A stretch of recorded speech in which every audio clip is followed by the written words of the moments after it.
Rain lashed against the glass walls of the Langford Grand Hotel, lightning flickering like camera flashes through the ballroom windows. Julian Cross stood at the center of the room, champagne glass raised high, the crowd's applause rising around him in waves.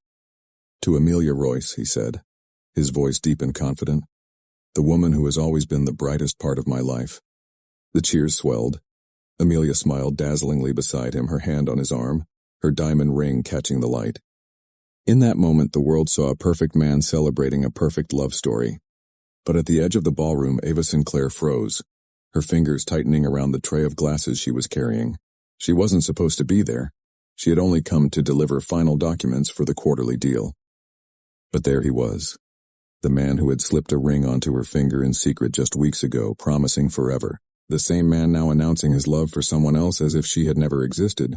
Her throat burned. Julian's gaze swept the room and for a heartbeat met hers.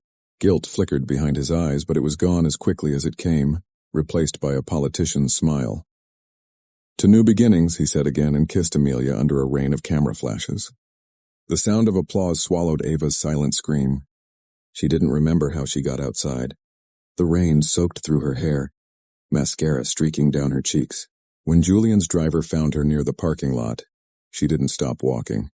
She went straight to his office the next morning, soaked but steady, determination trembling beneath the heartbreak. He looked up from behind his desk when she burst in. "Ava, don't Ava me," she snapped. "What the hell was that last night?" He sighed, leaning back in his chair. "You shouldn't have been there." "I wasn't there to watch you humiliate me, if that's what you mean," she said, voice cracking. "You proposed to her in front of the whole city. You looked at me while you did it." Julian exhaled slowly, setting his pen down. "You don't understand the pressure I'm under. Amelia's father just invested $50 million into the merger. That deal could secure this company for the next decade.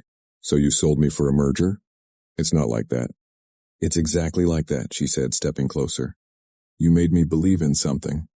You told me I was your future, Julian." He stood abruptly, his voice rising. "I told you what I thought was possible until reality hit me. I can't marry someone who used to be my assistant. You know how this world works." Ava blinked, tears gathering in her eyes. "So that's what I was to you, a stepping stone to the top?" "Don't twist this," he said coldly. "I'm doing what's best for both of us." She laughed bitterly. "No, Julian. You're doing what's best for you."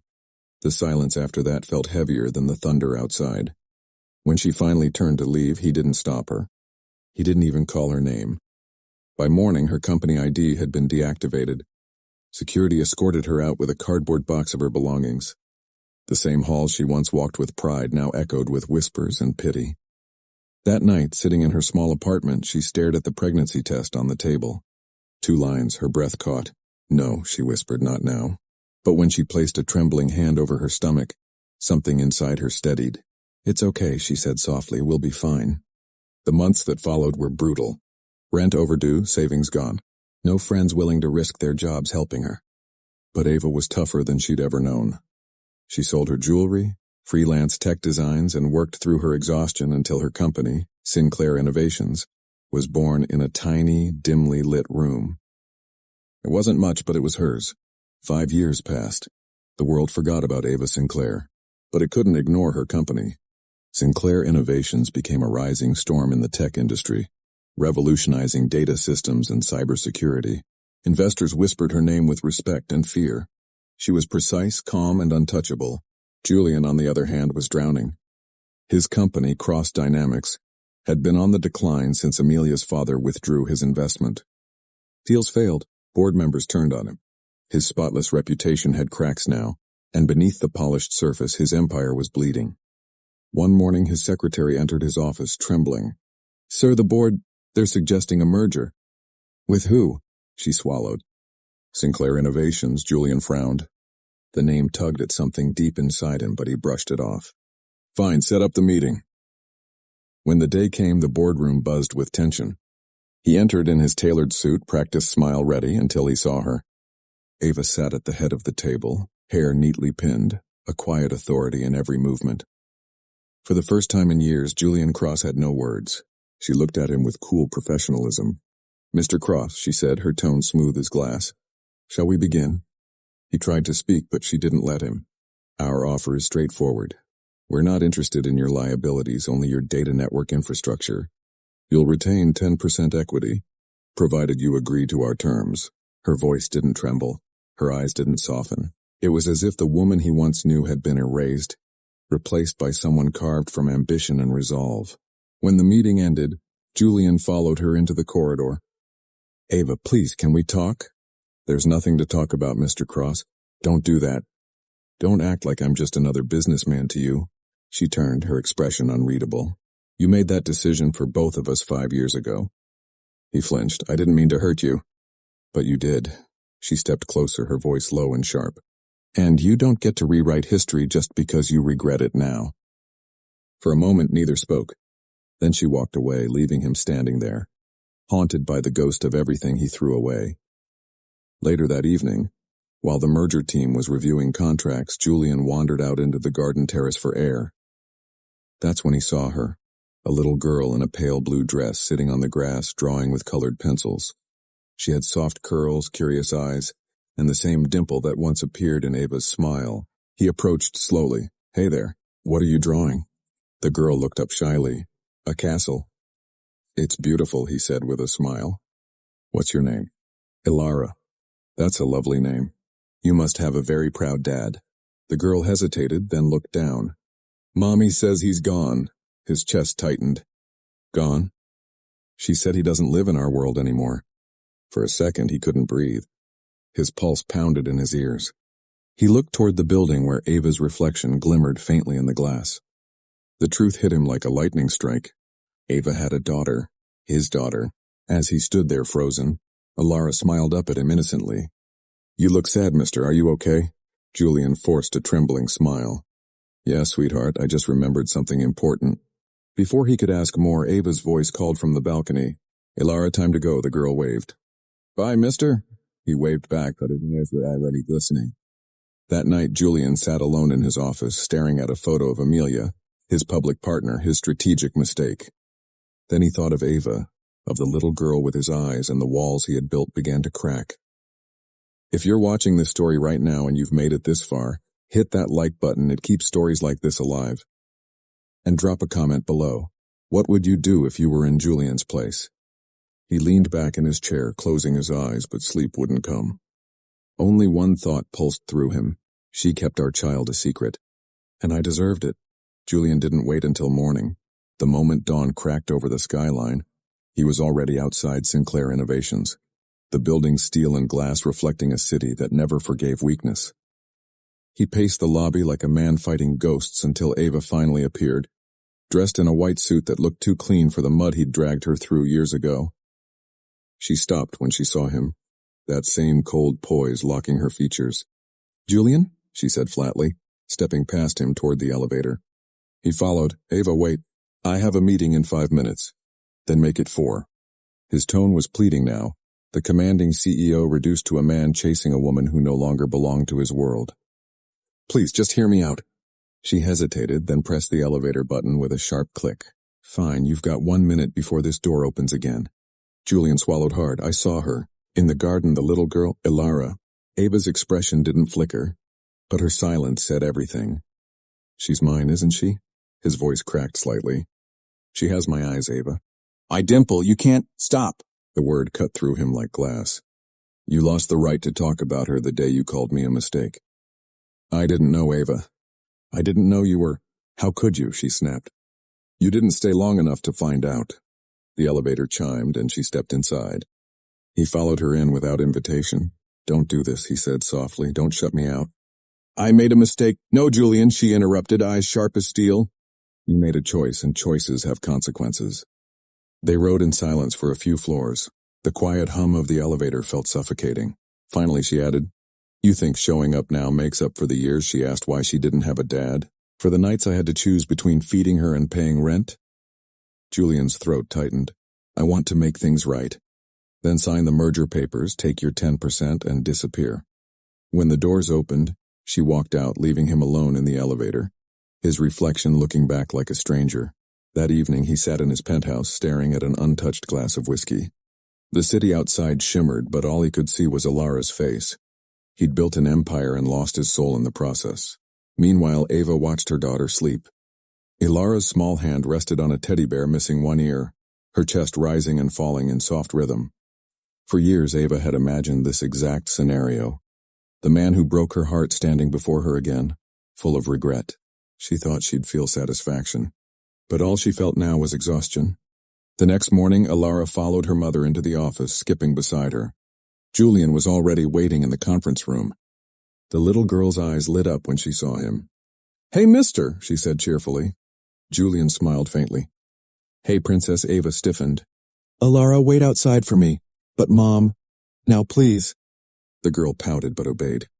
As soon as the door closed, Julian spoke. "You can hate me all you want, but don't keep her from me. She's my daughter too." Ava looked him straight in the eyes. "She's my life, and you don't just get to walk back into it like nothing happened." "I don't want to walk back," he said, his voice trembling. "I want to earn it. I'll do whatever it takes." Ava turned away, arms folded, jaw tight. "You can't buy forgiveness with apologies, Julian. It doesn't work like your deals. I'm not asking for forgiveness." He stepped closer, desperation softening his tone. "I'm asking for a chance to be part of her world, to know her." Ava hesitated. She remembered how broken she'd been when he left, how many nights she cried alone. But then she thought of Ilara's innocent smile, her curiosity about fathers, her habit of watching other dads pick up their kids from school. "I'll think about it," she said finally, her voice distant. Julian's eyes softened. "That's all I need." Days turned into weeks. The merger continued, and so did the quiet tension between them. Julian began showing up early, pretending it was for business, but always finding a reason to talk to Ilara in the lobby. She'd draw him little pictures, castles, stars, flowers, and call him Mr. J. He'd smile, hiding how much it hurt that she didn't know who he truly was. One afternoon, as the sun poured through the office windows, Ilara tugged on Ava's sleeve. "Mommy, can Mr. J come to my birthday next week?"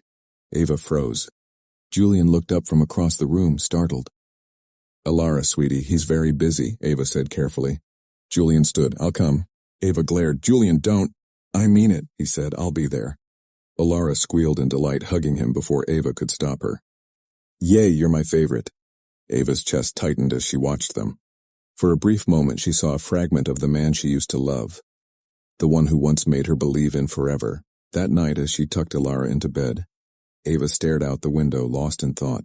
The skyline shimmered like distant stars, and she whispered to herself, "Don't fall again, Ava. He doesn't deserve a second chance." But deep down she wasn't sure she believed it. On the night of the birthday, the small hall buzzed with laughter and balloons. Ilara ran around with her friends, glowing with excitement. Julian arrived quietly, holding a neatly wrapped gift. Ava met him at the door, arms folded. "You actually came," she said dryly. "I told you I would." "You shouldn't be here." He smiled faintly. "Then why did you save me a seat?" Her lips parted, but no words came. The night unfolded gently. Julian helped Ilara cut the cake, blew up balloons, even fixed a broken toy. Watching him laugh with the children was like watching a ghost, memories rushing back in colors she'd buried long ago. When the party ended and everyone had gone, Julian stayed behind to help clean. He moved closer to her, voice low. "You did a good job raising her." Ava sighed softly. "She's everything I have." He hesitated, then whispered, "I wish I'd been there." She looked at him then, not as the man who betrayed her, but as the father who finally understood what he'd lost. "Wishing doesn't change the past," she said quietly. "I know," he met her eyes. "But maybe it can change what comes next." Ava turned away before he could see the flicker of emotion that threatened to surface. "Don't make promises you can't keep." He smiled sadly, not this time. The next week, the truth began to unravel in the press. Rumors surfaced that Amelia Royce had leaked confidential deals and embezzled funds before disappearing overseas. Headlines screamed betrayal and investors fled. Julian's world collapsed overnight. He didn't fight it. He didn't run to the cameras to clear his name. He just watched everything burn, knowing it was karma catching up. Late one night, soaked from the rain, he appeared outside Ava's apartment. She opened the door, stunned. "What are you doing here?" she asked. His voice was hoarse. "I've lost everything." Ava's gaze hardened. "Then maybe now you understand what it feels like." He nodded slowly. "I do, more than I ever thought I could." "Why are you here, Julian?" "Because when everything else fell apart, I realized the only thing that ever mattered was the one person I destroyed." She said nothing, just stared at him. Wet, trembling, stripped of the arrogance he once wore like armor. If you're watching this part, hit that subscribe button right now. You don't want to miss how this story ends. Ava didn't invite him in at first. She stood there, letting the sound of the rain fill the silence between them. Julian's shirt clung to his skin, and his eyes, those same eyes that once melted her resolve, were hollow now, stripped of all pride. For a moment she almost pitied him, almost. Then Alara's small voice came from behind her.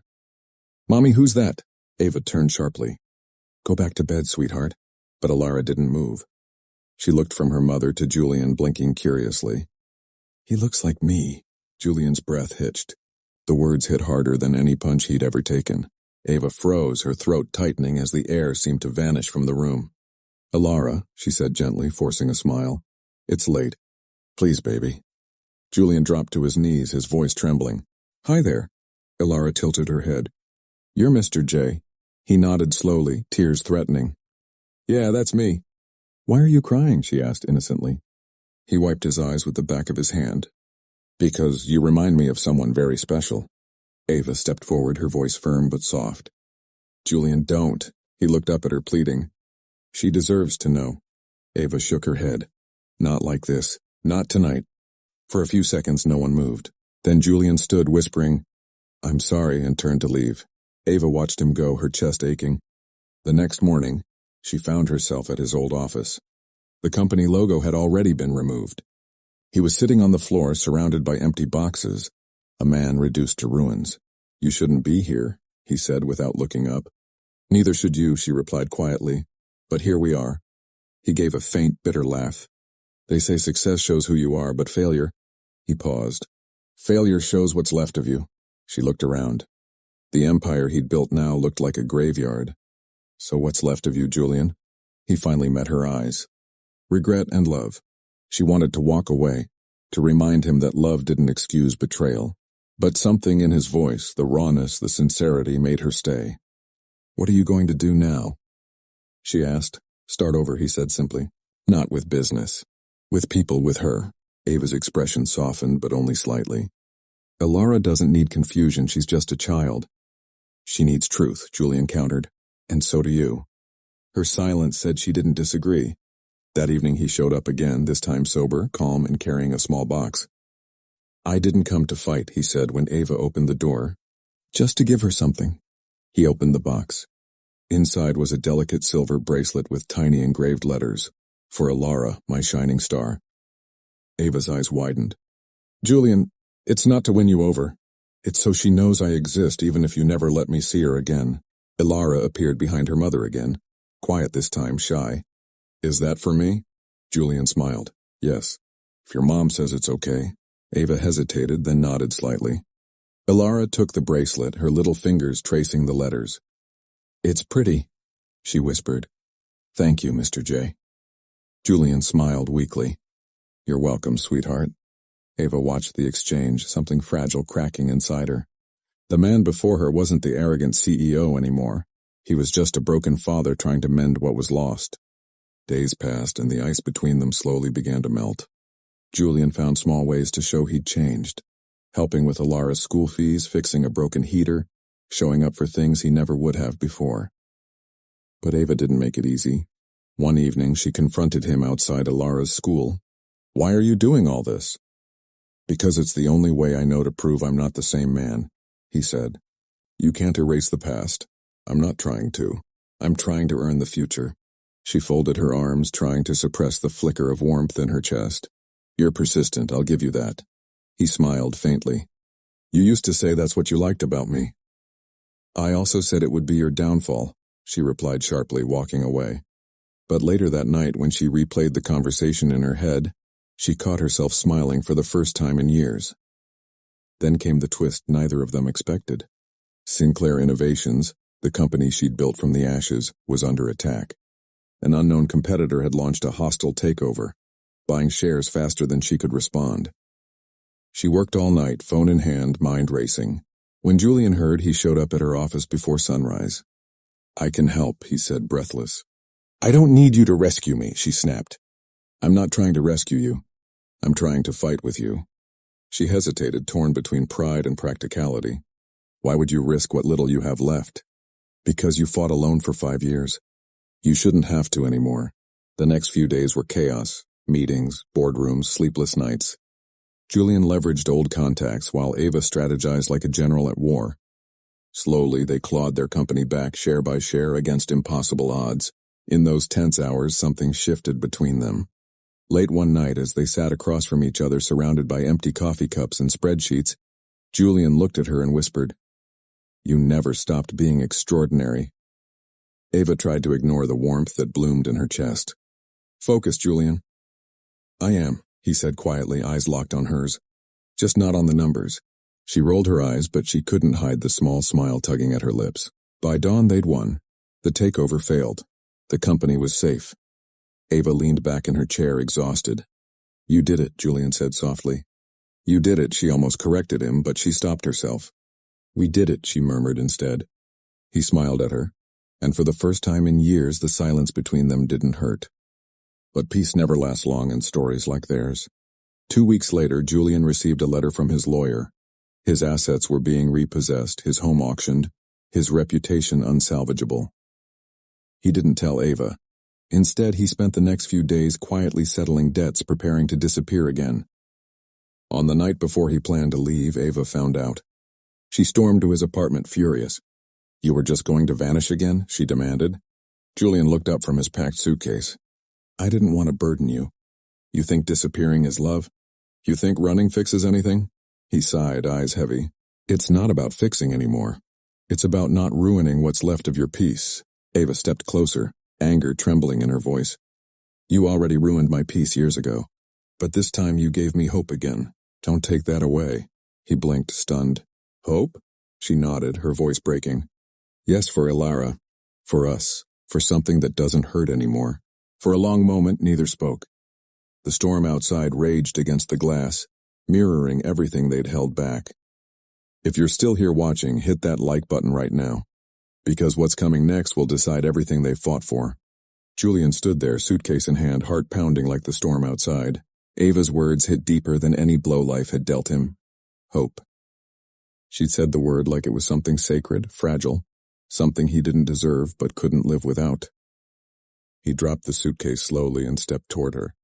"Ava," he whispered, voice shaking. "You're the strongest person I've ever known. And if I could go back, I'd choose you every single time." Her eyes glistened. "Then why are you still leaving?" "Because every time I stay, someone gets hurt." "Then stay and learn not to hurt them," she said, her voice trembling. "Stay and fight the right way this time." For a moment he didn't breathe. Then wordlessly he reached out. She didn't move. But when his hand brushed her cheek, she didn't pull away either. The years of anger and distance melted in that single touch. He rested his forehead against hers, and for the first time in years they both exhaled. The next morning, Ilara woke to laughter in the kitchen. She peeked out from her room to find Julian flipping pancakes while Ava rolled her eyes, pretending not to be amused. "Mr. J," Ilara squealed, running up to him. Julian turned with a grin. "Good morning, birthday girl." "It's not my birthday." He smiled, ruffling her hair. "Then it's pancake day." Ava tried to hide her smile as Ilara climbed onto a stool, chattering away. For the first time in years, their home didn't feel heavy. It felt alive. After breakfast, Ilara asked the question Ava had been dreading. "Mommy, is Mr. J my daddy?" The air froze. Julian's hand stilled mid-motion. Ava looked at her daughter, at those same green eyes that mirrored his, and realized the lie had gone on long enough. "Yes," she said softly, "he's your dad." Ilara blinked, then broke into a bright smile. "I knew it." Julian's eyes flooded with tears. He knelt down, pulling her into a trembling hug. "I'm so sorry I wasn't here before." Ilara giggled. "It's okay. You can be here now." That simple sentence broke him completely. Ava turned away, hiding her tears. She'd built walls around her heart, but one small voice had shattered them with innocence. From that day, Julian became part of their world. Not perfectly, not easily, but fully. He helped with homework, cooked dinners that sometimes went wrong, and sat through school plays with a grin that never faded. Ava stayed cautious, but her smiles grew softer. Her eyes lingered longer. Then came the day of the company's grand relaunch, a joint event between Sinclair Innovations and a new branch. Julian helped build from scratch. Cameras flashed, reporters whispered, and the two stood side by side like they had never fallen apart. As the crowd applauded, Julian leaned toward her and whispered, "You look beautiful." Ava smirked. "Flattery won't fix everything." He smiled. "It's not flattery if it's true." They both laughed, a sound the audience caught on camera, a sound that made headlines the next morning. Former rivals turned partners, the papers read. But those who knew the story understood it was more than that. Later that night, when the lights dimmed and Alara had fallen asleep on the couch, Ava found Julian outside on the balcony, staring at the skyline. "You did it," she said softly. He shook his head. "We did." She stepped beside him, the wind brushing her hair against his shoulder. "You're not leaving again, right?" He turned to her, eyes steady. "Not unless you tell me to." "I won't," she whispered. He took her hand slowly, fingers intertwining like they were meant to. "Then I'm home." They stood there silent, watching the city pulse below. A world that had once tried to destroy them now shining around them like forgiveness. But life wasn't a perfect ending. There were still scars, nights when memories hurt, mornings when fear crept in. Yet through it all they stayed. They talked, they rebuilt, and one day as Ilara played in the yard, she turned to them and said, "Can we all have the same last name now?" Ava laughed, looking at Julian. "You'd have to ask him." Julian knelt beside his daughter. "Only if your mom says yes." Ava crossed her arms playfully. "Are you asking?" He smiled. "Yes, I'm asking." It wasn't on a grand stage, no diamond ring, no audience, just them, their daughter, and a quiet afternoon. But when Ava said yes, it meant more than any promise they'd ever made.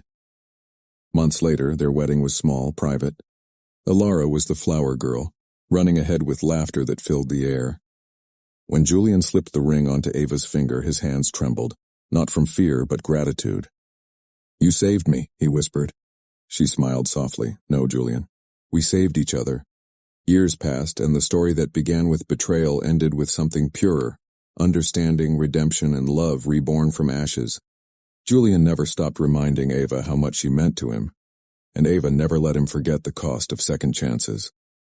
Ilara grew up knowing her parents weren't perfect, but that love, real love, wasn't about perfection. It was about staying when it was easier to run. So whenever she asked them to tell the story of how they met, Julian would smile and say, "It started with a mistake but ended with forever." And Ava would laugh, "You forgot the part where you got fired." Julian grinned, "Best decision you ever made." And every time Alara would giggle and say, "You guys are weird." But as they sat together, 3 lives intertwined by pain, forgiveness, and love, Ava would whisper to herself, "We made it." If you like this story, don't forget to like, comment, and subscribe for more powerful stories like this.